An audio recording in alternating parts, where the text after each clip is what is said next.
El bullicio del Aeropuerto Internacional de Cancún era más fuerte de lo habitual, un coro de maletas rodando, anuncios cortantes y voces de niños resonando por la terminal. El brazo de Alejandra rozó el mío con suavidad, su sonrisa ensayada y brillante. «Siéntate aquí, mamá». Regresamos después de registrar. Señaló una fila de sillas plásticas junto a una ventana grande que daba a la pista. Me senté con cuidado aferrando mi pequeña bolsa de cuero en el regazo. El vidrio de la ventana vibraba ligeramente con el rugido de un motor calentando en la pista. Alejandra y Mateo se inclinaron uno hacia el otro sus cabezas, acercándose a Sol, que abrazaba su peluche de zorro contra el pecho. Desde lejos parecían cualquier familia joven a punto de embarcarse en una aventura. Mateo ajustó su agarre en la carpeta de viaje y al hacerlo un pase de abordar, se asomó parcialmente. No quería fisgonear, pero mis ojos captaron la letra en negritas. 2 adultos, un menor. Ningún boleto para una persona mayor. Ninguna mención de mí. Un nudo me apretó el pecho. Tal vez era un error, un problema de impresión. Quería creerlo. Mis dedos temblaron contra la correa de mi bolsa y los presioné para calmar el temblor. Se dirigieron a la fila de seguridad. Mientras entregaban sus documentos a la gente, mi audífono zumbó suavemente, captando una frecuencia que no debía escuchar. La aplicación conectada a mi celular se había activado en modo de grabación, un inconveniente que a veces guardaba fragmentos de charlas en el supermercado. Pero esta vez, las palabras fueron claras y deliberadas, cortando el ruido de fondo. «Déjala», siseó la voz de Mateo. Su boleto nunca existió. La respuesta de Alejandra fue rápida, cortante. «Baja la voz. Lo acordamos, es la única forma». Las palabras me atravesaron más frías que el aire acondicionado que salía de las rejillas. Mi propia hija, mi única hija, hablando de mí, como si fuera un equipaje sobrante. El audífono zumbó de nuevo, sellando la grabación en su memoria digital. Apreté las manos en mi regazo intentando respirar a pesar del peso en mi pecho. A mi alrededor la gente reía, movía maletas, tecleaba en sus teléfonos. Nadie sabía del pequeño terremoto que se había abierto bajo mis pies. Desde mi asiento vi a Alejandra mirar por encima del hombro. Una vez, nuestras miradas se cruzaron brevemente. Su sonrisa era superficial, frágil, como el cristal. Se giró antes de que pudiera levantar la mano para saludar. Mateo puso una palma guía en su espalda, llevándola hacia las puertas de embarque. Me quedé inmóvil como congelada en la silla. Mis ojos se posaron en Sol. La pequeña me miró más tiempo que los demás, algo vacilante en su rostro. Luego Mateo la jaló y ella desapareció con ellos en la corriente de viajeros. La silla bajo mí se sintió de repente inmensa, como si hubiera sido elegida, no para descansar, sino para exiliarme. Bajé la cabeza respirando en pequeños jadeos, la verdad, endureciéndose en mi garganta. No me habían olvidado. Lo habían planeado. Y en ese momento entendí que no podía esperar en silencio su regreso. Me quedé en esa silla junto a la ventana con las palmas presionadas contra las rodillas y los recuerdos comenzaron a mezclarse con el sonido de los motores afuera. El presente era insoportable, así que mi mente buscó refugio en el pasado, los años en que creía que el orden y el cuidado podían mantener unida a una familia. Pasé gran parte de mi vida adulta como archivista en la Biblioteca Municipal de Mérida, rodeada de polvo y silencio. Mi trabajo era simple, pero sagrado para mí, preservar lo que otros olvidaban. Manuscritos antiguos, fotos amarillentas, postales, frágiles con tinta desvanecida. Cada pieza tenía peso, una historia, una razón para ser salvada. Me veía como la guardiana silenciosa de la memoria. Mis colegas se burlaban de mí por etiquetar todo con precisión, incluso mi almuerzo en el refrigerador del personal. Pero era mi forma, necesitaba que el mundo estuviera catalogado, comprensible, seguro. Cuando mi esposo Javier murió mientras dormía por una afección cardíaca, Alejandra tenía solo 12 años. Enterré mi dolor en la rutina organizando estantes y archivos de día cocinando cenas tranquilas de noche. Ella se sentaba en la mesa de la cocina con sus tareas esparcidas, mientras yo llenaba diarios con notas de nuestros días juntas. Creía que al escribir al archivar podía tejer su infancia en algo completo, algo a lo que pudiera volver cuando necesitara recordar que era amada. Pero Alejandra era inquieta.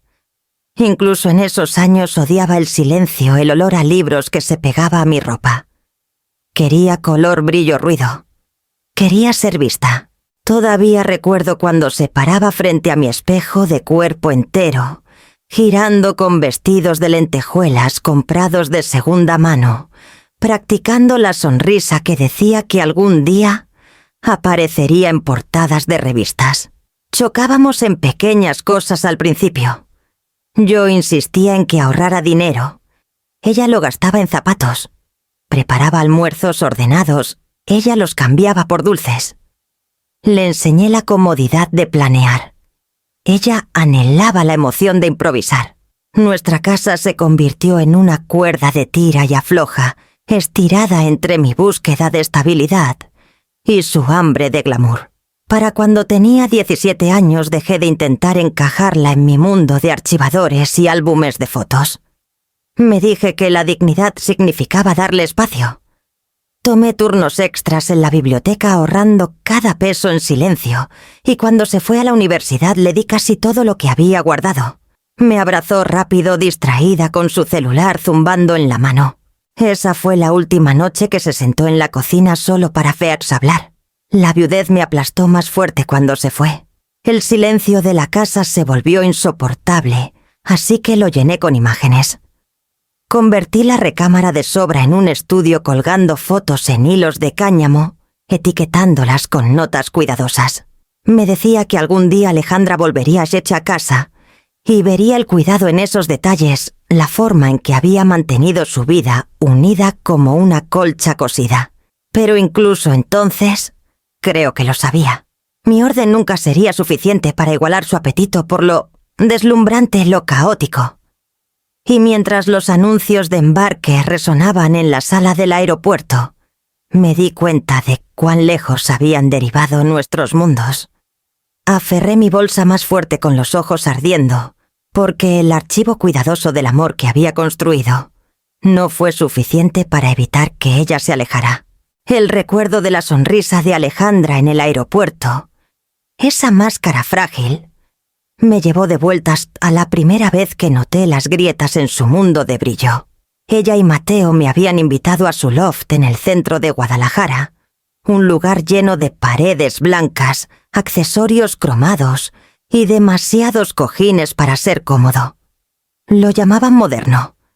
Para mí se sentía hueco como un escenario que podía desmontarse en cualquier momento.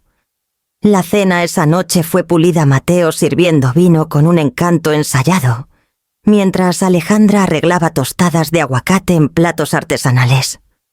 Hablaban rápido, intercambiando palabras de moda que apenas entendía, métricas de crecimiento, tasa, de quema, captura de mercado.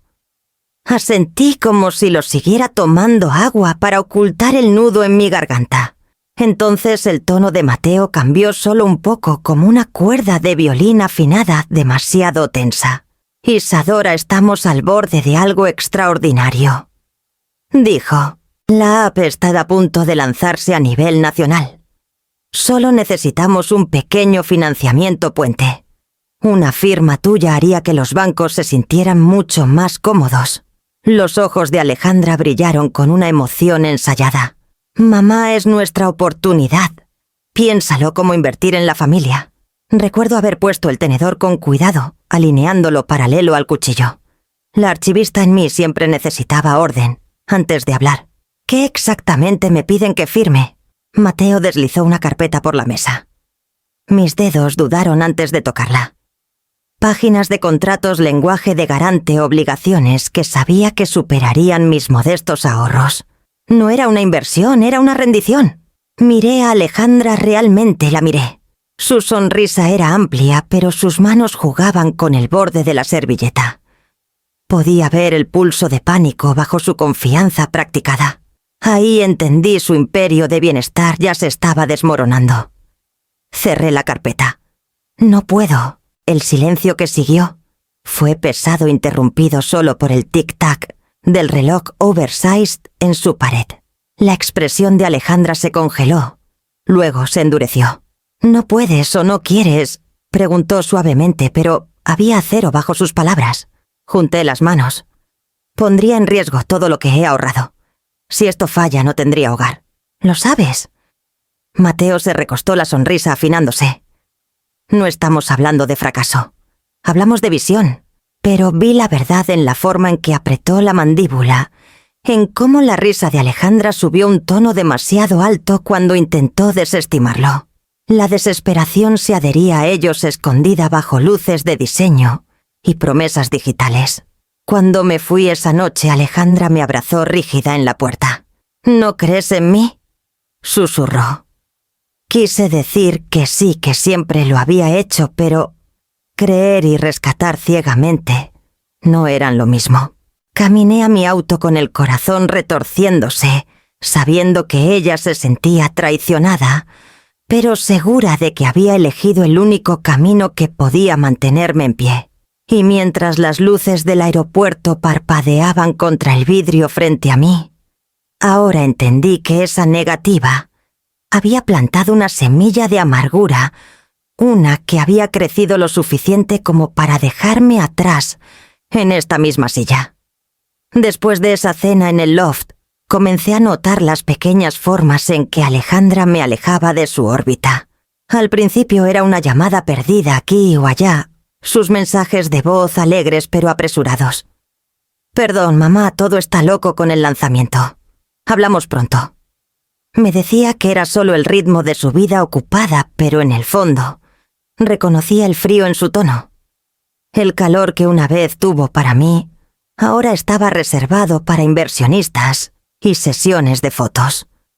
Cuando había reuniones familiares, a menudo me enteraba después. Veía una foto en línea Alejandra, Mateo y Sol en un festival de Día de Muertos. Alejandra sosteniendo un pan de muerto con el brazo enlazado en la cintura de Mateo. La leyenda decía: «Día en familia», pero yo no estaba en la foto. Una vez le pregunté suavemente: «¿Por qué no me dijiste que iban?». Ella se rió diciendo: «Ay, mamá, fue algo de última hora. De todos modos, no te habría gustado». Cada palabra casual en la superficie caía con el aguijón del rechazo. Incluso Sol parecía entrenada en el arte de omitir. Hablaba de sus clases de ballet o nuevos libros en la escuela, solo para detenerse de repente mirando hacia Alejandra, como si verificara si había dicho demasiado. Yo sonreía y lo dejaba pasar. Pero me carcomía, incluso una niña había aprendido el silencio como protección. Entonces, de la nada, Alejandra anunció el viaje familiar. Llamó un domingo por la mañana, su voz con una alegría que no había oído en años. «Mamá, te llevamos con nosotros en un viaje especial. África, un safari. ¿Te imaginas elefantes, leones, todo eso? Será inolvidable». Algo en la forma en que lo dijo no encajaba. Alejandra nunca había sido de dar sin condiciones, no desde que Mateo entró en escena. Pregunté: «¿Y quieren que vaya con ustedes?». Ella rió ligeramente, casi ensayado. «Claro, eres familia». Pero en la pausa tras sus palabras, escuché el eco antiguo del loft, el tono que usaba cuando necesitaba algo, no cuando me quería a mí. Acepté, aunque mi estómago se revolvía de inquietud. En las semanas previas al viaje, ella insistió en encargarse de cada detalle. «No te preocupes por empacar mucho, mamá. Yo lo arreglo todo». Cuando ofrecí pagar parte de mi boleto, lo rechazó con una brusquedad inusual. «Es nuestro regalo. Solo agradécelo». Esa frase, «solo agradécelo», se quedó conmigo como una tachuela clavada, demasiado profundo en la tela. Cada pequeño compromiso se apilaba uno sobre otro: aceptar las invitaciones perdidas, la risa cortante, la generosidad controladora. Tragué mi incomodidad diciéndome que era mejor que pelear, mejor que ensanchar la brecha ya existente entre nosotras. Y así, cuando llegó la mañana de la partida y manejamos juntos al aeropuerto, Me senté en silencio en el asiento trasero junto a Sol, con las manos cruzadas en el regazo, el zumbido de la carretera presionando mi pecho. Me dije que esta era mi oportunidad de cerrar la brecha de compartir una aventura que podría sanarnos. Pero al mirar el suéter verde oscuro que había elegido por comodidad, no podía sacudirme el pensamiento de que este viaje era menos un regalo y más una cubierta cuidadosamente tejida. La sala del aeropuerto estaba abarrotada de viajeros apretujados en cada asiento, las voces entremezcladas en cientos de conversaciones distintas. Me senté donde Alejandra me había indicado con mi bolsa apretada en el regazo, los ojos siguiendo el rastro de ella y Mateo mientras se fundían en la corriente de pasajeros. Por unos minutos me aferré a la esperanza de que mirarían atrás, me harían una seña o me indicarían que los siguiera, pero no lo hicieron. El tablero de anuncios parpadeó y una voz clara resonó desde arriba. Vuelo BA 247 a Johannesburgo, ahora abordando en la puerta 12. Las palabras cayeron como una piedra en mi pecho. Alejandra había hablado de este viaje durante semanas, su emoción ensayada, su sonrisa demasiado amplia. Ahora estaba sucediendo y yo no era parte de ello. Me moví en mi asiento, levantándome a medias, pero me congelé al darme cuenta de que no sabía a dónde ir. Mi boleto, si es que alguna vez me lo habían dado, no estaba en mi bolsa. Revisé de nuevo forcejeando con el cierre, esperando haberlo perdido. Todo lo que encontré fue mi pasaporte, mi celular y un suéter doblado que había empacado para el frío del avión. Mi corazón latía fuerte desigual, como si toda la sala pudiera escucharlo. Señora. Me giré para ver a un joven con un chaleco azul marino con una placa del aeropuerto prendida cuidadosamente en el pecho. Llevaba una bandeja con botellas de agua ofreciéndolas con eficiencia cortés. Su cabello caía desordenado sobre su frente y sus ojos cargaban una preocupación silenciosa del tipo que viene de notar más de lo que debería. Parece que le vendría bien una. Puso la botella suavemente en el reposabrazos a mi lado. Gracias. Susurré con la garganta demasiado seca para decir más. Se quedó un momento mirando hacia la puerta de embarque, donde los pasajeros entraban con entusiasmo.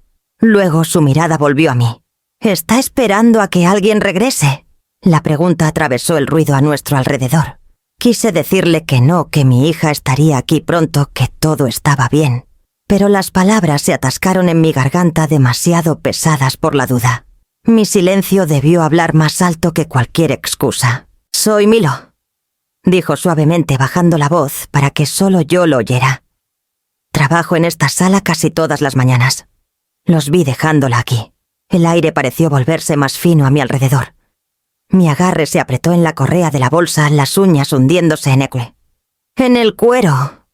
Seguro regresan», murmuré, aunque incluso para mí la seguridad sonaba frágil. Milo asintió, pero no se alejó. «Si necesita ayuda, o solo alguien con quien sentarse, puedo hacerlo». Por un momento pensé en gritar el nombre de Alejandra por toda la sala, obligarla a girarse, a reconocerme públicamente como su madre. Pero la imagen de su sonrisa afilada, el susurro que capté por mi audífono, «Déjala su boleto», nunca existió. Silenció mi voz. Así que me quedé dividida entre el instinto de alcanzarlos y el impulso más profundo de permanecer inmóvil.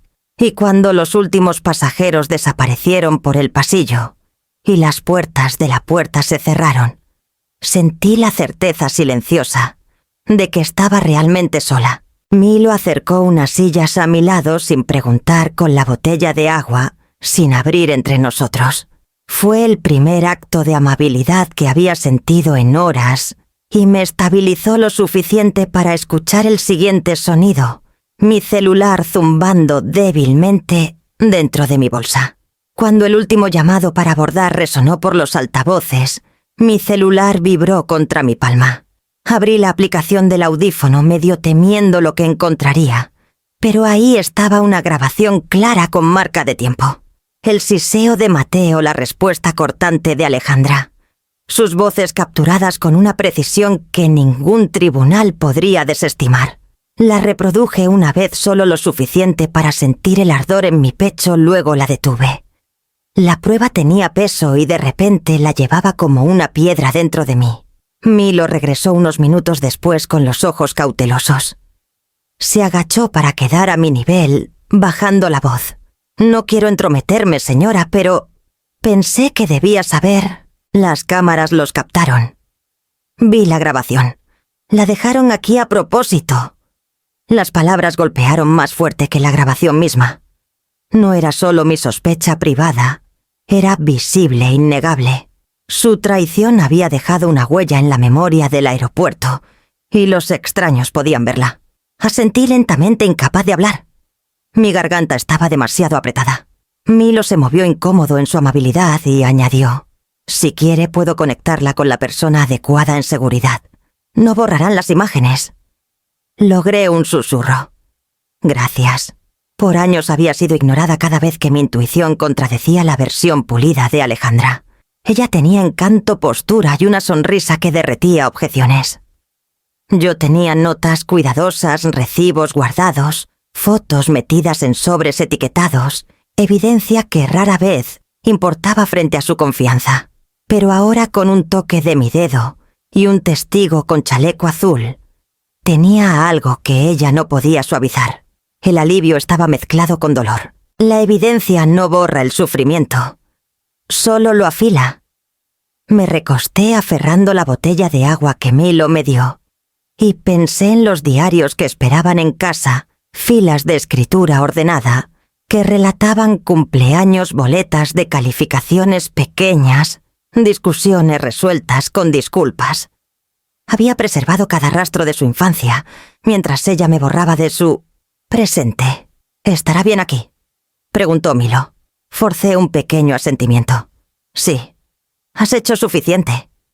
Dudó, luego se levantó dejándome con el zumbido de la terminal. Guardé el celular en mi bolsa sosteniéndolo como si fuera vidrio frágil. La grabación pulsaba en mi mente con cada latido de mi corazón. No estaba segura de qué haría con ella aún, pero sabía que lo cambiaba todo. La puerta de embarque se cerró con un golpe hueco y el rugido de los motores sacudió los cristales. Presioné una mano en mi pecho estabilizándome. El avión de mi hija se iba sin mí, pero por primera vez en años no era yo la que se quedaba sin pruebas. Me levanté lentamente colgando la correa de mi bolsa al hombro y comencé a caminar hacia la salida donde el aire nocturno de Cancún me esperaba. El aire fuera de la terminal era fresco con un toque de sal, un recordatorio del mar no muy lejos de las pistas. Me ajusté el suéter y seguí la línea de taxis brillando bajo los faroles. El conductor que tomé no hizo preguntas, solo asintió cuando dije Puerto Morelos, como si sintiera que necesitaba silencio más que plática. El Puerto Morelos brillaba tenuemente bajo sus calles empedradas y fachadas de colores. Los turistas solían llenarlo de risas y el tintineo de copas, pero esa noche se sentía apagado, casi vacío. La posada que elegí era un lugar modesto sobre una tienda de carnadas con un letrero de neón zumbando en la oscuridad. La recepcionista apenas levantó la vista mientras firmaba el registro. Al subir la estrecha escalera a mi habitación, el olor a sal y madera vieja se adhería al aire. La habitación era pequeña, una cama de hierro, un escritorio con una lámpara, cortinas tan delgadas que dejaban pasar el resplandor de las luces del puerto. Puse mi bolsa en la cama y me senté, mi cuerpo pesado con el cansancio que viene cuando el corazón ha cargado demasiado. Por un momento miré mi celular, la pantalla negra reflejando mi rostro pálido, cansado, más viejo de lo que me había permitido notar. Desplacé los contactos sin nadie a quien llamar. La familia se había reducido a Itachi, Alejandra, Mateo y Sol, y ya se habían ido. Los amigos se habían convertido en conocidos de tarjetas navideñas amables pero distantes. Mi pulgar se detuvo en el navegador y escribí las primeras palabras que me vinieron: ayuda para adultos mayores abandonados. Un número de línea directa apareció en la cima de la página. Marqué medio lista para colgar. La línea hizo clic y una voz firme respondió, cálida pero profesional. Red de apoyo a adultos mayores. Soy Valeria. ¿Cómo puedo ayudarte esta noche? Algo en su tono me abrió. Las palabras salieron torpes, entrecortadas, como si leyera el guión de alguien más. Mi hija me dejó en el aeropuerto. No creo que piense volver. Yo no sé qué hacer. No hubo jadeos de incredulidad ni suspiros impacientes. Solo una pausa y luego... No estás sola ahora. ¿Me puedes decir tu nombre? Se lo di, y con cada pregunta que hacía. ¿Dónde te estás quedando? ¿Te sientes segura? El nudo en mi pecho se aflojó. Por primera vez ese día alguien me escuchó sin juzgar, sin sospechas. Admití mi miedo de que Alejandra y Mateo quisieran borrarme, que el viaje no había sido más que un disfraz para deshacerse de mí. La voz de Valeria se suavizó. Eres valiente por decir esto en voz alta. Importa. Y te ayudaré a encontrar los pasos correctos hacia adelante. Cuando terminó la llamada, me quedé con el celular en el regazo. El silencio en la habitación, ya no aplastante, sino estable, como una pausa entre respiraciones. Apagué la lámpara dejando que la luz del puerto se derramara por el suelo. Y por primera vez, desde que la puerta se cerró tras mi hija, sentí el contorno tenue de un camino hacia adelante. La luz de la mañana en Puerto Morelos se filtraba por cortinas finas, convirtiendo el suelo en rayas de oro y gris. No había dormido más de unas horas, mi cuerpo dolía por el colchón delgado, y mi mente repasaba la voz de Valeria una y otra vez. Ella había prometido conectarme con alguien que pudiera explicar mis opciones, alguien que entendiera más que la simpatía. A media mañana mi celular vibró. Una voz calma y deliberada se presentó. Soy Esteban Cuevas. Practico derecho de adultos mayores aquí en Cancún. Valeria pensó que debíamos hablar. Su tono era firme, ni apresurado, ni compasivo. Acepté encontrarme con él en su oficina, una casa convertida no lejos del Palacio de Justicia. Cuando llegué me sorprendió su simplicidad.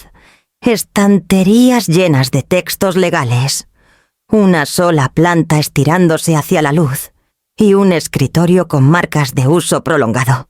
Me indicó que me sentara cruzando las manos en el escritorio, como si estuviera listo para recibir no solo hechos, sino el peso detrás de ellos. Le entregué mi celular primero. «Está aquí», dije en voz baja. Sus voces. Le mostré el archivo en la aplicación del audífono, la marca de tiempo, aún fulminándome. El siseo de Mateo, la respuesta cortante de Alejandra. Esteban escuchó por unos auriculares su expresión indescifrable.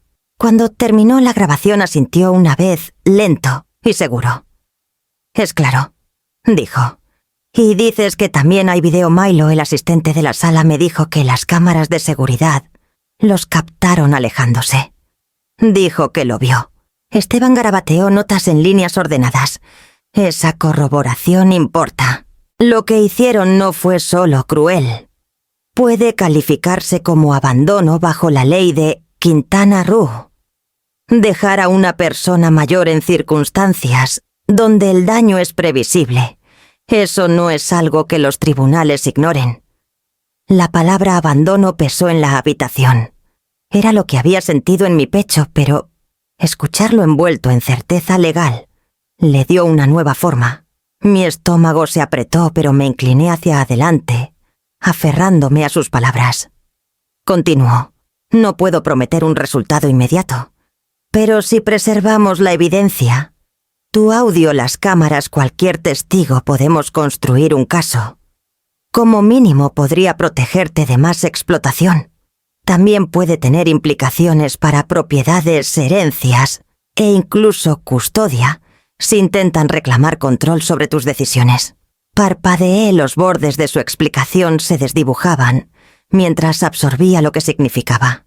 Durante años Alejandra Gir había definido la historia, la hija glamorosa, la carga de una madre envejecida. Yo siempre había sido la figura silenciosa en el fondo, fácil de borrar. Pero aquí estaba un hombre diciéndome que la verdad podía documentarse, argumentarse, pesarse en un tribunal donde sus sonrisas no podían borrar los hechos. Mis manos temblaron, pero no solo de miedo. Había algo más, algo que no había sentido en años, una chispa de poder pequeña pero brillante. Esteban me miró con amabilidad. No estás sin poder, señora Isadora. La ley no cura todas las heridas, pero puede restaurar la dignidad donde alguien intentó arrebatártela. Apreté las palmas juntas, respirando lentamente, y me di cuenta de que, por primera vez, desde que la puerta se cerró, en el aeropuerto, no solo estaba sobreviviendo. Estaba preparándome, y al salir de su oficina las calles empedradas de Puerto Morelos firmes bajo mis pasos, supe exactamente a dónde necesitaba ir después. Para cuando regresé a mi pequeña posada esa noche, el mundo ya había comenzado a girar a mi alrededor. Mi celular vibró con notificaciones cada una, llevando el eco del nombre de Alejandra. Abrí una por curiosidad mórbida, y ahí estaba su versión de la historia pulcra y brillante, enmarcada en un lenguaje de preocupación. Nuestra mamá se perdió en el aeropuerto hoy. Estábamos aterrados, pensamos que la habíamos perdido. Por favor, manténganla en sus oraciones. Adjunta estaba una foto de ella con los ojos rojos por lo que parecían lágrimas, aunque conocía bien esa expresión. Estaba escenificada cuidadosamente inclinada, con justo el desorden necesario para despertar simpatía. Mateo siguió rápidamente con una serie pulida en su cuenta, la familia alineada con maletas. Alejandra sosteniendo a Sol cerca la leyenda diciendo: «La familia primero siempre». Los comentarios fluyeron como marea. «Pobre Alejandra, qué susto tan terrible. No puedo creer que esto pasara, eres una hija tan fuerte. Enviando amor, espero que tu mamá esté a salvo». Sentí mi estómago retorcerse. No solo habían borrado lo que pasó, se habían reinventado como víctimas. Su abandono reescrito como mi imprudencia. Era un truco viejo, pero ahora amplificado por cientos de extraños que solo veían la actuación. Mi mano tembló mientras desplazaba, hasta que apareció un mensaje de Valeria. «No te dejes llevar por el pánico.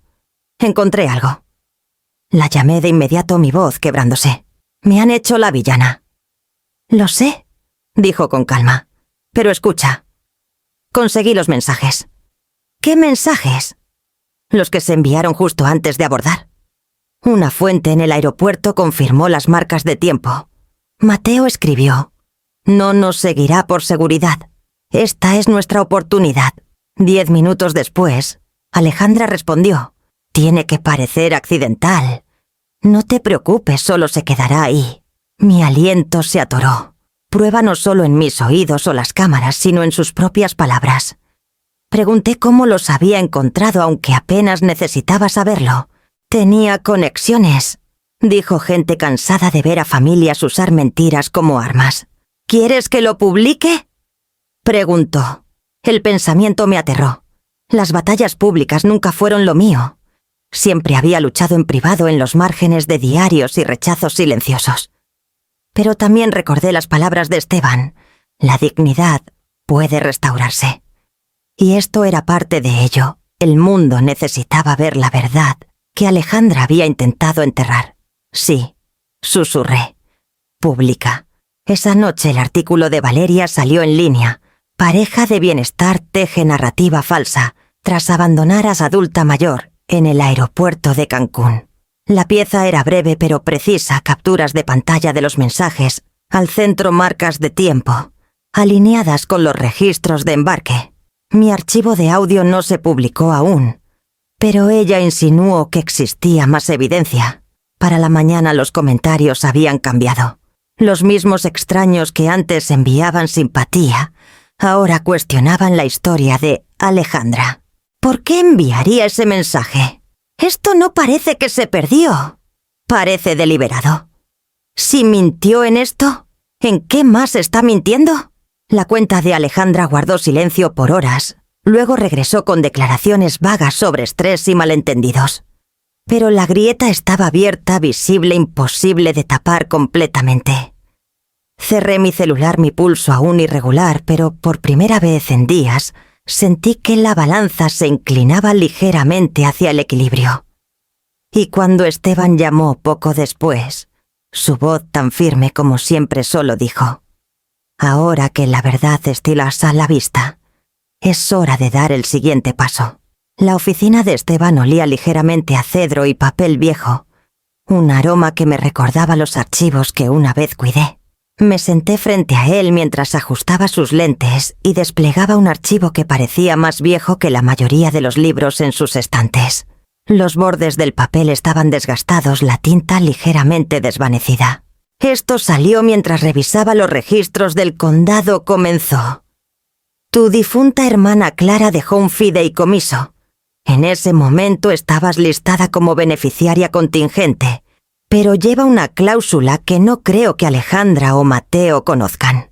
Me incliné hacia adelante con la respiración atrapada en el pecho. «Una cláusula». Esteban golpeó la página con su pluma. «Se llama cláusula de cuidado condicional.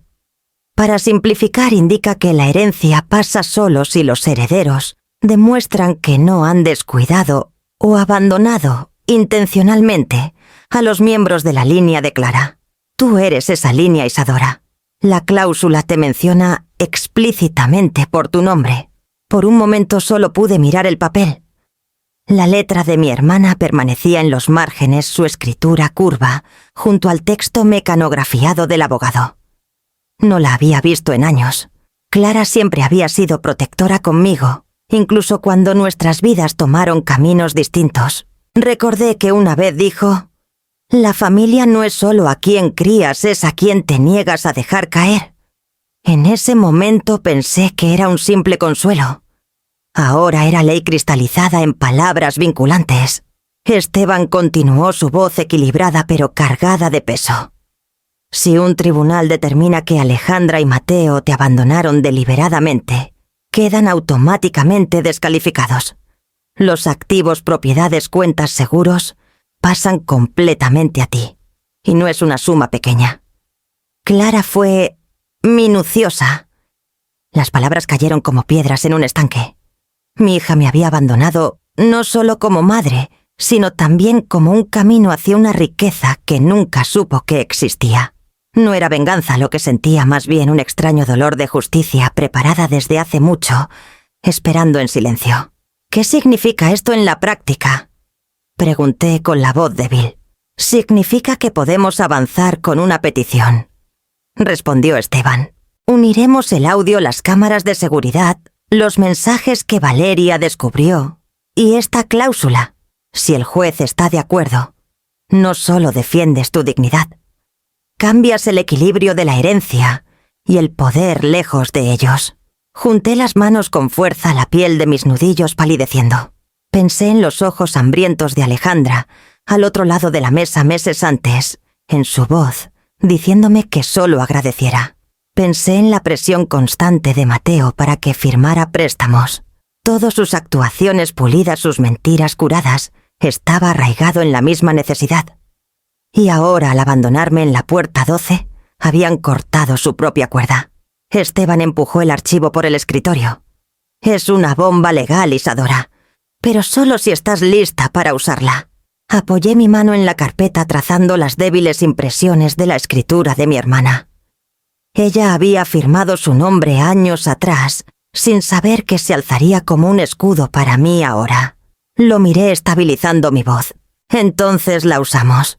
Preservamos todo y dejamos que la verdad hable más fuerte que sus historias». Asintió una vez seguro y alcanzó una libreta legal nueva. Y mientras comenzaba a delinear los pasos por delante, sentí el primer temblor de resolución, convirtiéndose en algo inquebrantable. El juzgado era más pequeño de lo que imaginaba, un edificio de ladrillo rojo que se mezclaba con el resto del centro de Cancún. Adentro, cada paso resonaba con la gravedad de las decisiones tomadas allí. Esteban me encontró en la entrada, su presencia calmada, anclando mis nervios. Aferré la carpeta con mis documentos, aunque él ya había hecho copias de todo. Alejandra ya estaba sentada en la mesa de los peticionarios cuando entramos. Lucía impecable con el cabello recogido en un moño elegante, una blusa color perla, bajo un blazer a medida. Mateo estaba a su lado susurrándole al oído. ambos radiando confianza. Cuando Alejandra me vio entrar, dio un pequeño movimiento de cabeza como si me compadeciera. La jueza, una mujer con lentes afilados y una voz que se proyectaba con facilidad, llamó al orden. El abogado de Alejandra se levantó y comenzó su caso con un tono de justa preocupación.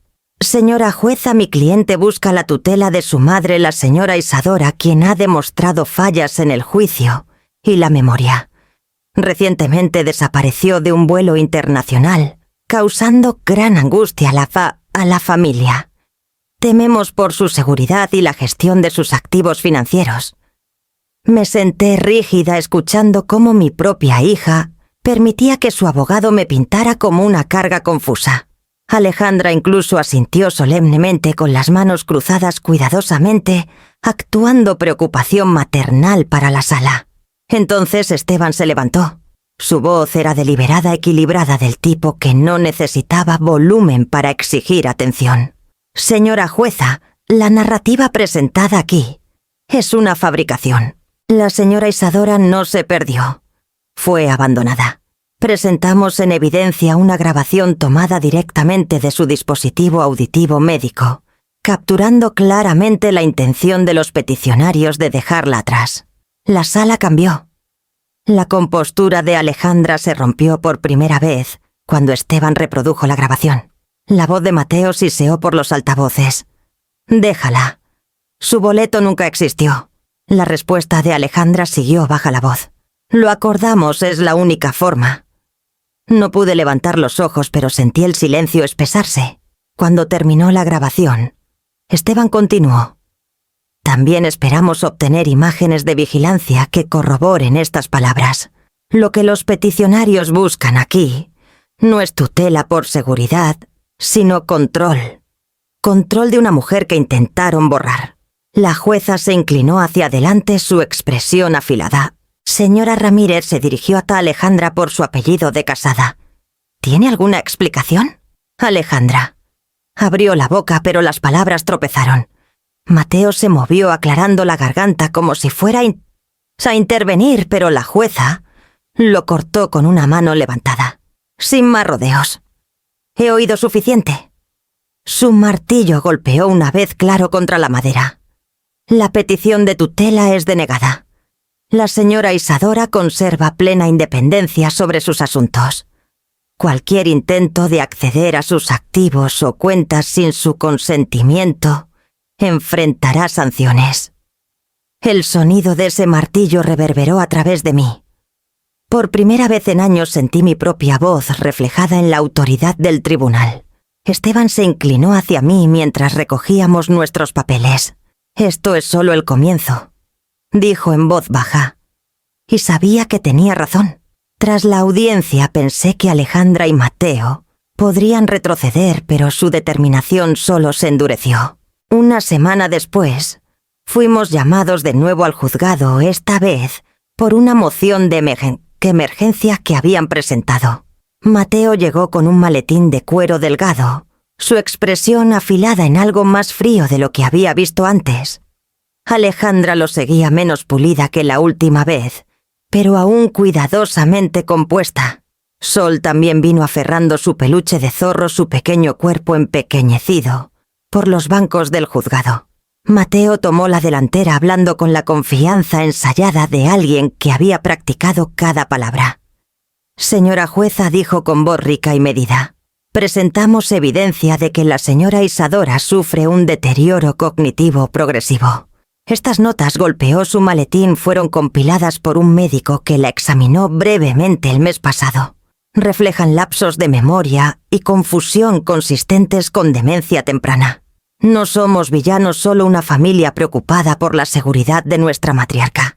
Sacó los papeles con un ademán y los entregó al secretario. Eso se asexó. Alejandra asintió con los ojos húmedos, como si le doliera presenciar mi supuesto deterioro. Mi estómago se apretó cuando Esteban se levantó. No recurrió a teatralidades. En cambio, se acercó al estrado con manos firmes. «Señora jueza, los documentos presentados son fraudulentos. Ya contactamos al médico listado. Confirma que nunca evaluó a la señora Isadora. Su firma es falsificada, su membrete robado. Esteban deslizó su propia evidencia a una declaración jurada del médico mismo, firme e innegable. La jueza escaneó los papeles, sus cejas frunciéndose. Mateo se movió, el color subiendo a sus mejillas. Alejandra miró hacia su regazo, los labios apretados. Esteban continuó, su voz baja pero resonante. Lo que vemos aquí no es un esfuerzo por proteger, es un esfuerzo por desacreditar, por borrar la credibilidad de esta mujer, para que sus activos puedan ser controlados más fácilmente. La falsificación, señora jueza, no es cuidado. Es explotación. El peso de sus palabras llenó la sala. Me atreví a mirar hacia los bancos donde estaba Sol. Sus ojos grandes parpadearon de Mateo a Alejandra, la confusión torciendo su rostro. Aferró su zorro más fuerte como preparándose contra la tormenta, que ya no podía ignorar. La jueza puso las notas falsificadas a un lado, con cuidado deliberado, su mirada endureciéndose al posarse en Mateo. «Está muy cerca del desacato», advirtió. «Este tribunal no tolerará manipulación». Mateo intentó una sonrisa, pero se rompió en los bordes. Alejandra alcanzó su mano bajo la mesa, aunque sus propios dedos temblaban. Esteban puso una mano gentil en mi hombro mientras recogíamos nuestras cosas. Me sentía sacudida, pero más estable que en años, porque lo había visto el momento en que el mundo de Sol se inclinó. Había oído suficiente para saber que su madre y su padrastro no decían la verdad. Mientras salíamos al pasillo, el eco del martillo aún en mis oídos, me di cuenta de que el próximo movimiento no sería solo sobre ti, evidencia. Sería sobre cambiar las lealtades de aquellos que una vez creyeron cada una de sus palabras. Durante días después del intento de Mateo con las notas falsificadas, me sentí tanto agotada como afilada. Era como si cada batalla dejara una nueva cicatriz, pero también una nueva capa de acero. Esteban me dijo que el caso no se ganaría solo con simpatía. Necesitábamos estructura, contratos, ley. Y mientras hablaba un recuerdo se agitó algo que había guardado años antes. Le pedí que me encontrara en la posada donde me quedaba. Cuando llegó extendí una carpeta delgada sobre la colcha, mis manos temblando ligeramente. No sé si esto importa. Comencé, pero hace años, cuando Alejandra lanzó su empresa por primera vez, me suplicó ayuda.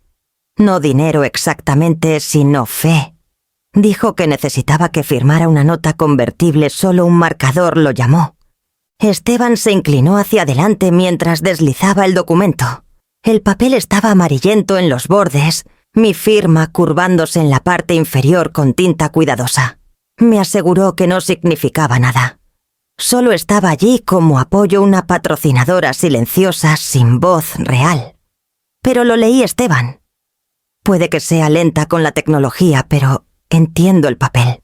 Me daba derechos de veto en decisiones importantes hasta que la nota se convirtiera en capital. Se rió cuando le pregunté al respecto.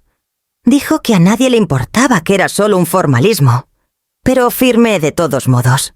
Los ojos de Esteban se agudizaron mientras escaneaba las cláusulas. Golpeó un párrafo con su pluma.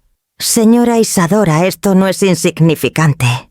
Esto te da derechos de bloqueo en cualquier financiación o cambio estructural, hasta la conversión. La nota alguna vez se convirtió. Negué con la cabeza. No que yo sepa.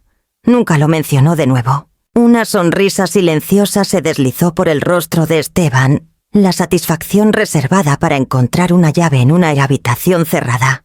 Entonces tienes una espada y ella ni siquiera lo sabe. Esta nota es ejecutable. Significa que cada decisión importante que Mateo ha estado presumiendo a los inversionistas, cada préstamo, cada reestructuración, puede ser desafiada. Y dado la inestabilidad de la empresa, es posible que la nota nunca se haya convertido. Miré el papel, mi propia escritura ahora, un arma que no sabía que llevaba. Lo que había pensado como un gesto de amor, la fe de una madre en su hija, se había convertido en una palanca, algo que no podían pulir con relaciones públicas o notas falsificadas. Cuando estés lista, dijo Esteban con cuidado, podemos presentarlo. No como venganza, sino como prueba de que no eres invisible, no estás sin poder. Construyeron una casa de naipes con encanto prestado. Y tú, sin siquiera saberlo, has sostenido una de las piezas de abajo todo este tiempo. Tracé mi firma con la yema del dedo recordando el día en que Alejandra puso los papeles frente a mí. Me había abrazado rápido, distraída como siempre estaba. Había querido creer en ella tan desesperadamente que firmé sin pedir nada que ella a cambio. Ahora la tinta era más que creencia, era protección. Esteban dobló el documento con cuidado y lo deslizó en su maletín. Esto, dijo, puede ser lo que cambie el equilibrio por completo. Mientras la puerta se cerraba tras él, me senté en el borde de la cama el peso de la cláusula de mi hermana, la grabación, las cámaras de seguridad, y ahora esta nota acumulándose como piedras en una onda. Por primera vez no solo me sentía defendida, sino armada. Y sabía que pronto llegaría el momento en que esa espada silenciosa tendría que ser desenvainada. La próxima vez que Esteban me llamó a su oficina, su tono llevaba una gravedad que no había escuchado antes. Sobre su escritorio había 2 conjuntos de papeles, cada uno cuidadosamente sujetado. Me indicó que me sentara, a sus ojos entrecerrándose, no con duda, sino con certeza. Estos, dijo golpeando la pila de la izquierda, son documentos bancarios presentados recientemente por Mateo que pretenden mostrar tu consentimiento para que él acceda a un certificado de depósito abierto hace décadas a tu nombre. Según el banco, firmaste aquí. Señaló la escritura curvada en la parte inferior de la página. Me acerqué, mi corazón apretándose al reconocer el bucle familiar de mi nombre, pero estaba mal. Las letras eran torpes, desiguales, como un imitador esforzándose demasiado. «Esa no es mía», susurré. Esteban asintió. «Pensé que dirías eso. Por eso lo hice analizar». Se volvió hacia la segunda pila y deslizó un informe formal por el escritorio. El título decía «Examen forense de documentos». Debajo, párrafos de detalles técnicos describían la comparación del flujo de tinta, la presión y la formación de letras. La conclusión era cruda. La firma es una falsificación. Por un largo momento solo pude mirar. Mi nombre, el que había usado para firmar certificados de matrimonio, actas de nacimiento, cheques y entradas de diarios durante toda una vida, había sido robado y torcido en algo criminal. Se sentía como una violación más personal que las palabras. La voz de Esteban rompió mis pensamientos. Esto no es solo civil, lleva una posible responsabilidad penal. La falsificación y el intento de explotación financiera de una persona mayor son cargos serios. Si el fiscal del distrito lo toma Mateo, podría enfrentar un proceso. Las palabras se asentaron como una piedra en la habitación. Mateo, tan suave, tan confiado, siempre un paso adelante, no era intocable. Por primera vez, las mentiras que blandía podrían cortarlo a él en cambio. Pensé en Alejandra entonces, en su rostro cuando la jueza rechazó su petición. Me pregunté cuánto sabía realmente de las maniobras de Mateo. ¿Se había convencido de que él solo la protegía resguardándola de verdades duras? ¿O había elegido no mirar demasiado de cerca, temerosa de lo que podría encontrar? Esteban se recostó juntando los dedos. Lo presentaremos con cuidado. Esto se suma al patrón abandono, notas médicas falsificadas y ahora documentos financieros falsificados. La jueza verá el hilo conductor. Esto no es preocupación por tu bienestar. Es codicia.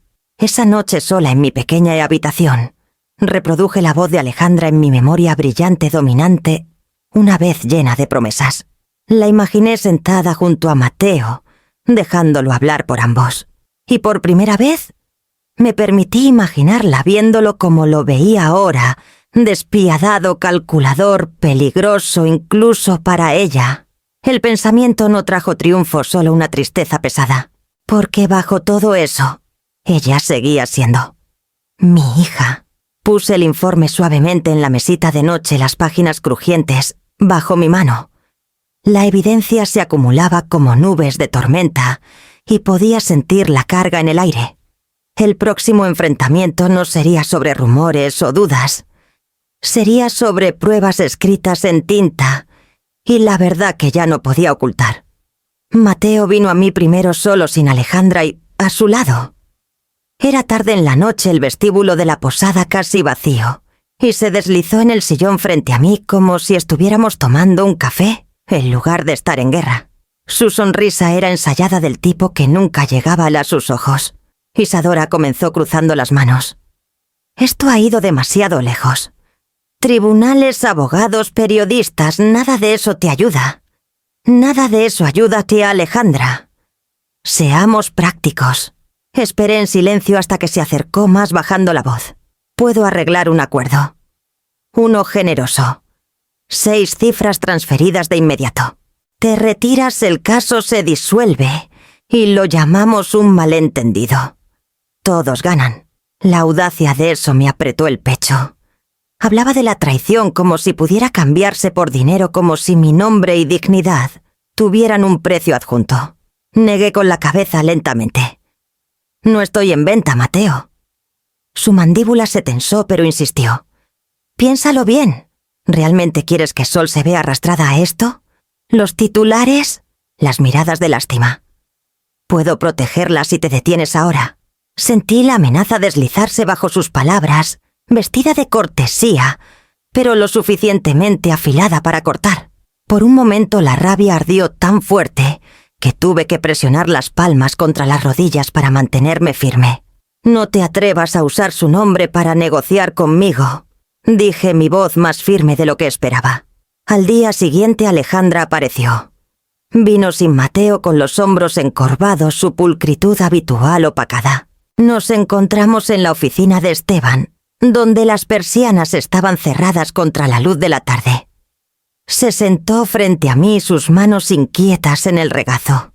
Mamá dijo suavemente, por favor, sé que estás enojada. Sé que se cometieron errores. Pero todo es público ahora y nos está destruyendo. La empresa está perdiendo inversionistas. La gente murmura sobre Sol en la escuela. No podemos simplemente parar. Su voz tembló, y por un instante fugaz vi a la niña que una vez fue parada frente a un espejo con lentejuelas prestadas soñando con ser admirada. Mi garganta se apretó, pero me obligué a responder. Parar significa silencio. El silencio significa que te vas con tu imagen intacta y nada cambia. Eso no es cuidado, Alejandra. Eso es borrarme. Me miró entonces con los ojos húmedos, pero aún buscando el ángulo que podría salvarla. Así que lo dejé claro. No quiero tu dinero ni tu lástima. Quiero restitución por lo que intentaste quitarme. Quiero fondos para programas de cuidado de adultos mayores en esta comunidad. Programas que protegerán a quienes no tienen a alguien como Esteban o Valeria, para luchar por ellos. Y quiero honestidad. Honestidad pública, documentada sobre lo que hiciste. Su boca se abrió como si fuera a discutir, pero la cerró rápidamente cuando vio mi expresión. Esteban cerró la reunión con un asentimiento medido, recogiendo los papeles en su escritorio. Y mientras Alejandra salía con los hombros encorvados contra una tormenta de su propia creación, no sentí triunfo, solo claridad. Porque la próxima vez que entráramos al tribunal no sería para negociar o suplicar. Sería para terminar lo que había comenzado. El juzgado estaba lleno esa mañana, el aire pesado con murmullos y el crujir de papeles. Me senté en la mesa de los demandados con Esteban a mi lado, su presencia calmada estabilizando el temblor en mis manos. Al otro lado del pasillo, Alejandra y Mateo se inclinaban uno hacia el otro, aunque incluso desde donde estaba, podía ver la tensión grabada en sus rostros. La jueza llamó al orden, y Esteban comenzó a desplegar la evidencia, pieza por pieza, cada documento y grabación, una piedra añadida al cimiento de la verdad. Primero vino el audio de mi audífono, el siseo de la voz de Mateo, la respuesta de Alejandra. La sala se silenció, la traición resonando demasiado clara para ser negada. Luego las imágenes de las cámaras de seguridad granuladas, pero inconfundibles, mi hija y su esposo, alejándose con maletas en mano sin mirar atrás ni una vez. Mantuve mis ojos en la pantalla negándome a retroceder. Después el informe del examinador forense. La falsificación de Mateo expuesta a mi firma diseccionada, hasta que los trazos falsos brillaban como heridas. Esteban lo entregó con una finalidad tranquila y el rostro de la jueza se endureció. Pero fue la voz de Sol la que atravesó la sala más profundamente. Esteban presentó un pequeño dispositivo, explicando que la niña se había guardado entradas de diario, como notas de voz. Sus palabras sonaron suavemente por los altavoces. Mamá dijo que la abuela estaría bien. Mateo dijo que no importa. No creo que eso sea cierto. La abuela siempre importa. Un murmullo de inquietud recorrió la galería, y vi a Alejandra bajar la cabeza, la vergüenza parpadeando en sus rasgos. Finalmente, Esteban presentó los documentos del fideicomiso, que mi hermana y había dejado la cláusula de cuidado condicional, que había sobrevivido intacta y a los años. Por su lenguaje claro dijo: quienes abandonen intencionalmente a esta mujer pierden todo derecho. La jueza se recostó su martillo, descansando flojamente en su mano. «He oído suficiente», dijo su tono firme. Hizo una pausa escaneándonos a cada uno por turno. Luego vino el fallo restitución para ser pagadas y a un fondo de apoyo al cuidado de adultos mayores en el condado de Benito Juárez. Alejandra obligada a completar servicio comunitario en ese mismo programa. Mateo despojado de toda autoridad ejecutiva en la startup y referido para una posible persecución por la falsificación. El martillo golpeó una vez, agudo y final. Un aliento que no sabía que estaba conteniendo se me escapó. Mientras la sala se vaciaba, sentí la mano de Esteban rozar la mía, un reconocimiento silencioso del terreno que finalmente habíamos recuperado. Pero sabía que esto no era el fin, era el umbral. Porque la justicia había hablado, pero la reparación aún debía comenzar. Tras el fallo, la vida se asentó en un ritmo que al principio se sentía extraño, tranquilo, estable mío. El dinero de la restitución se colocó en un fideicomiso como se ordenó, pero me dieron la libertad de dirigir su primer uso. Durante semanas lo pensé caminando por el puerto, escribiendo en mi diario, preguntándome qué hacer con esta extraña segunda oportunidad. La respuesta llegó una mañana cuando pasé por el aeropuerto de nuevo. La terminal era la misma que el día que Alejandra me dejó filas de sillas plásticas duras, viajeros apresurados, anuncios resonando. Pero lo que más noté fueron los rostros mayores, personas sentadas solas esperando largas horas, algunas confundidas, otras ignoradas. Recordé el frío punzante de esa silla, lo pequeña que me sentí, y entonces supe qué quería construir. Con la guía de Esteban negocié un pequeño arrendamiento, cerca de la misma puerta, donde todo se había desmoronado. 6 meses después, el letrero se alzó: Café y Comunal Puerta 12. No era glamoroso, solo un café con luces cálidas, café fresco, y mesas lo suficientemente amplias para invitar a la conversación. Pero era más que eso. Contraté a jubilados que querían trabajo de medio tiempo, dándoles un lugar para ganar, pertenecer, ser vistos. Un hombre, Roberto, había sido mecánico hasta que la artritis lo frenó. Ahora manejaba el mostrador de repostería, contando historias mientras servía pan dulce. Gloria, antes secretaria escolar, manejaba la caja con la precisión de alguien que había equilibrado libros toda su vida. Incluso Milo, el joven asistente que primero me notó abandonada, trabajaba los fines de semana saludando a los clientes con la misma bondad silenciosa que me mostró ese día. Los viajeros comenzaron a quedarse.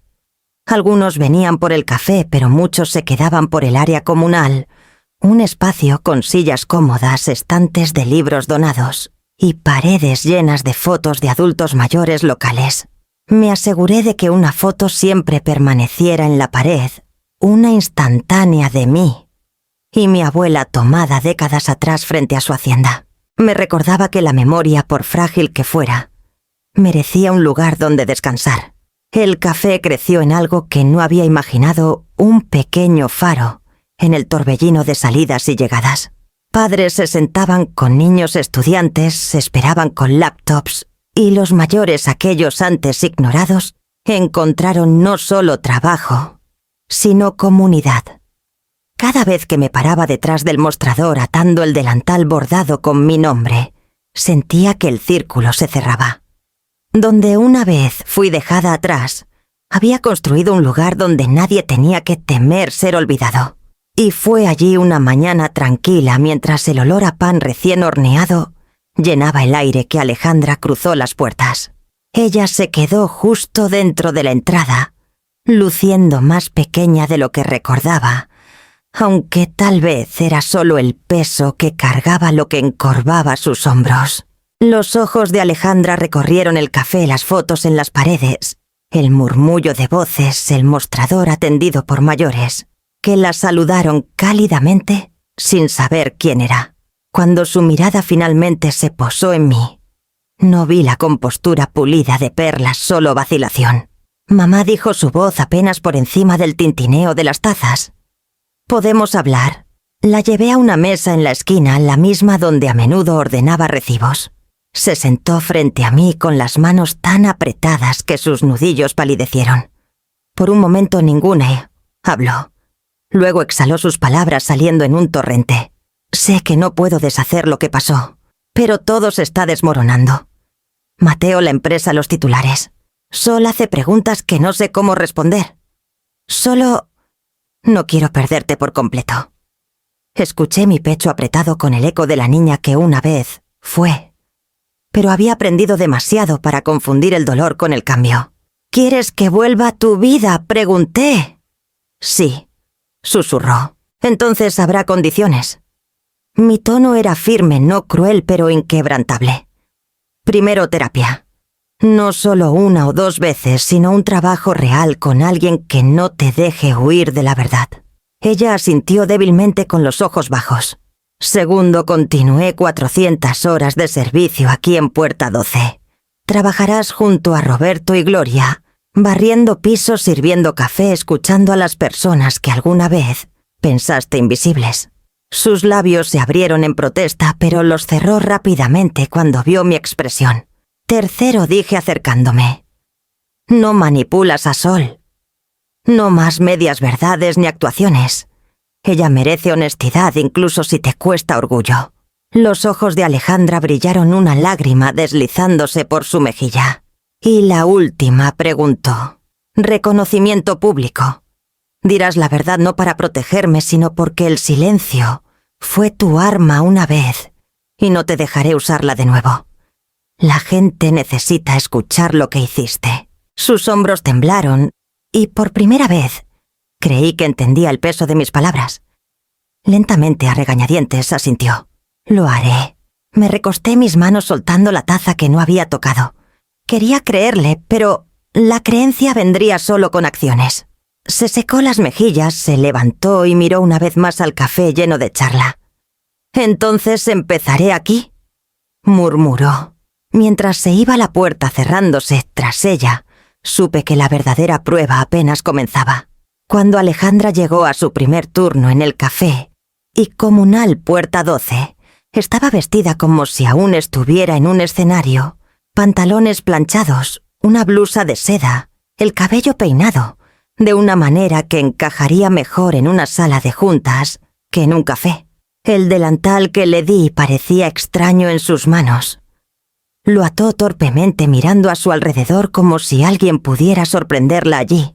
Al principio se movía rígida detrás del mostrador, reacia a saludar a los viajeros con más que un asentimiento cortés. Gloria, siempre paciente, se inclinó y susurró. «Cariño, solo sonríe y pregúntales por su día. Todos tienen una historia si estás dispuesta a escucharla». Alejandra lo intentó, aunque su voz temblaba, y cuando un pasajero se quejó impacientemente por un vuelo retrasado, la vi morderse el labio para no responder. Pero regresó al día siguiente y al siguiente. 400 horas se extendían largas y en ese tiempo vi suavizarse sus bordes, Servía café a veteranos que hablaban de guerras que nadie recordaba ya. Barrió migajas de debajo de las sillas de viudas que se quedaban porque el comunal se sentía menos vacío que sus hogares. Escuchó a Roberto contar la misma historia de pesca 3 veces en una mañana y en lugar de poner los ojos en blanco, se rió la tercera vez como si fuera nueva. Hubo tropiezos, por supuesto. Una vez llegó tarde murmurando excusas sobre el tráfico, solo para que Gloria le entregara una escoba y dijera: «Entonces puedes compensarlo empezando con los pisos». Alejandra enrojeció, pero se agachó de todos modos. Otra vez un viajero le preguntó sin rodeos: «¿No eres la de la startup de bienestar?». Por un momento su vieja defensiva destelló, pero se estabilizó. Les dio su cambio y dijo en voz baja: «Ya no. Solo estoy aquí para ayudar». Mientras tanto, la presencia de Mateo se desvanecía del mundo tan rápido como la de Alejandra se volvía más pesada con responsabilidad. Los medios reportaron sobre su investigación por falsificación. Luego pasaron a nuevos escándalos. Su nombre se convirtió en un susurro de advertencia en círculos emprendedores ambición, que se volvió frágil un hombre que jugó mal sus cartas. Dejó de llamar a Ishire y a Alejandra por completo. Y cuando finalmente llegaron los papeles de divorcio, ella los firmó sin ceremonia. El mayor cambio vino cuando Sol comenzó a ayudar en el café los fines de semana. Al principio se quedaba cerca del mostrador de repostería, ordenando servilletas tímidamente, pero pronto llevaba platos a las mesas, su risa sonando más brillante que los anuncios del aeropuerto. Los viajeros la adoraban. Les decía qué panecillos había sobrehorneado Roberto por accidente, y cuáles insistía Gloria que estaban hechos con amor. A menudo me encontraba observándolas juntas. Alejandra inclinada ligeramente escuchando la historia de un cliente Sol a su lado, aportando sus propias observaciones. Había una gracia tentativa en la forma en que trabajaban como una familia, aprendiendo a caminar de nuevo tras una caída. Una tarde cerca del final del término de servicio de Alejandra, la vi sentada con una pareja mayor cuyo vuelo se había retrasado. Estaban contando los primeros años de su matrimonio, sus voces suaves pero animadas. Alejandra se inclinó con las manos cruzadas escuchando como si las palabras importaran más que cualquier discurso de negocios que hubiera ensayado. Sol estaba a su lado riendo cuando la pareja se bromeaba suavemente. En ese momento el café era exactamente como lo había soñado, un lugar donde nadie quedaba invisible. Cuando Alejandra terminó su turno esa noche, desató su delantal lentamente, casi a regañadientes. Se volvió hacia mí, su voz firme pero baja. «He aprendido más aquí en meses que en años persiguiendo inversionistas. Tal vez esto es lo que debía escuchar todo este tiempo». Asentí, no con triunfo, sino con una esperanza cautelosa, porque la humildad había comenzado su trabajo en ella, y ya no era solo un castigo, se estaba convirtiendo en una elección. Y mientras el invierno se asentaba sobre Cancún, supe que el capítulo final de este viaje aún estaba por escribirse. 2 años pasaron tan rápido como un avión cruzando el Atlántico. Las estaciones rodaron por las ventanas del aeropuerto nieve invernal, girando en la pista lluvias primaverales, golpeando el vidrio luz solar de verano, derramándose en el suelo de azulejos. A través de todo el café y comunal Puerta 12, perduró echando raíces en un lugar construido para la transitoriedad. Llevaba mi cámara casi todos los días, ahora un viejo hábito de mis años archivando, pero que finalmente había reclamado como mío.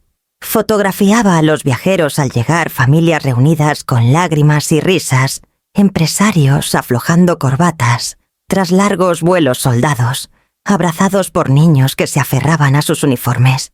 Pedía permiso, por supuesto, pero rara vez me lo negaban. A la gente le gustaba ser recordada, incluso en un marco pequeño. Las paredes del café se llenaron con estas instantáneas, cada una un fragmento de pertenencia. Entre las fotos mantuve una silla siempre vacía. Estaba en la esquina junto a la ventana ancha la madera pulida brillando bajo la luz. Algunos huéspedes pensaban que estaba reservada, otros asumían que estaba rota, pero nunca lo explicaba. Para mí era tanto un memorial como una declaración la silla donde una vez me escazalí sentarme y esperar la silla donde la soledad casi me tragó entera. Ahora permanecía vacía no por abandono sino por elección, un recordatorio de lo que había sobrevivido. Alejandra aún venía, aunque menos ahora que sus horas de servicio estaban completas desde hace mucho. A veces trabajaba detrás del mostrador cuando estábamos ocupados, a veces simplemente se sentaba con café leyendo, o viendo a Sol ayudar a reabastecer los estantes. Su rostro había cambiado. Los bordes afilados se suavizaron, sus ojos menos frenéticos por la ambición. La terapia la había estabilizado aunque las cicatrices permanecían. Ya no pedía atajos y cuando los viajeros la reconocían por viejos titulares, no se inmutaba.